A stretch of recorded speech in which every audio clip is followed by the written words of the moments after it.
To not look at the electoral vote and think that we're in the lead. We don't want to leave anything to chance in this election because too much is at stake. We want everybody to get to the polls and vote.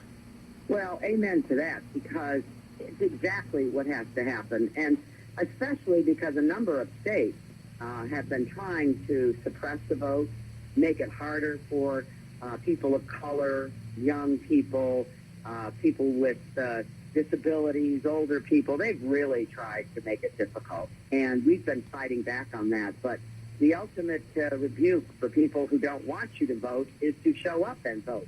And that's especially important in the so-called battleground states, because a lot of those states are where these efforts have been undertaken. Florida and North Carolina, Ohio, Arizona. These are places where there's been, even Pennsylvania, Steve, there's been a concerted effort to try to make the vote hard. And, look, I know some people are still, feeling like, well, does my vote really count? Does it matter that much? And honest to goodness, it's never counted more. We're going to have a new president on January 20th. It's either going to be me or my opponent. And we have very different views and visions about what we can do in our country. And if any of your listeners don't know where to vote, they can go to a site, iwillvote.com, put in their information and they can be told, or they can text JOIN, J-O-I-N, to 47246. These are going to be the most important last days of a campaign in a really long time. I'm so grateful for the support that I'm getting, and I love seeing President Obama and Michelle out on the campaign trail. They're friends of mine, but they share my conviction that we cannot turn our country over to the people who support the kinds of hateful, divisive, bigoted views that Donald Trump has been putting forth in this campaign. Mm-hmm. I think that we have a surprise for them on Tuesday. I know they like to say that they have surprises, but they have underestimated our voting power again. People who listen to this show are much smarter than they think. And we've had many conversations about this.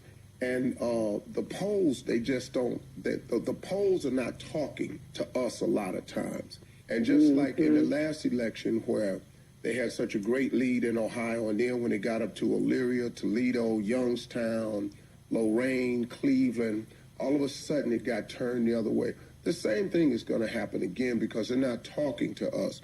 They haven't addressed anything concerning us. And we have a surprise for them on Tuesday. We are going to be at the polls in a much larger number than they thought or could imagine. And we're going to have a very, very powerful say in this thing because we are sick of the divisiveness. We're sick of the rhetoric of just nothing. Just nothing coming from the other side that says he should be commander-in-chief. And the insults that have gone to women, to Muslims, to Latinos, it's just enough is enough. And we've heard enough, and we've heard all we need to see. So we're at a point of action right now, everybody. We're just simply at a point of action. I am tired of people thinking that we don't matter. I'm tired of watching Fox put the same African-American deputy sheriff on TV and speaking for all of us. He doesn't. Haven't heard of him before this election. And after the election, he'll go away again, too. I've had a feel of it. I'm here every day in my community. We work in our community. You've done great things in the community, even with your foundation, your service record, the amounts of legislature that your name is on. It's effective. It's just so many things. I hate it when they say, well, 30 years, what have you done? A lot. An awful lot. I always, get amused by that because, as I said in one of the debates, I'll put my 30 years up against his any day, anywhere, anytime.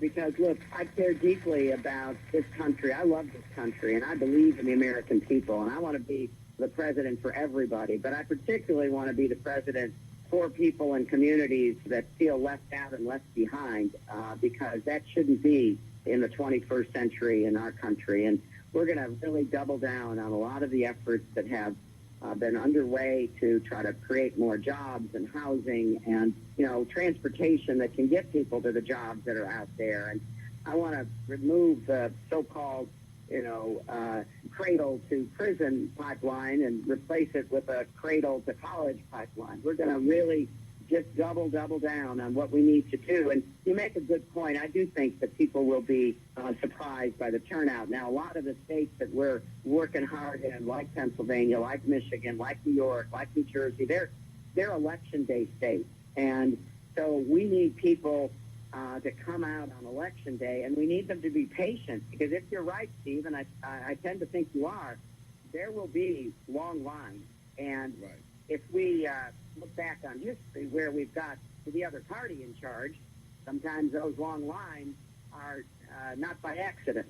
Right. Because you could go a mile away to a different neighborhood and you don't have the line. And so I know that sometimes it's an extra burden on election day, but please, everybody, have your plans ready. Be sure to get there.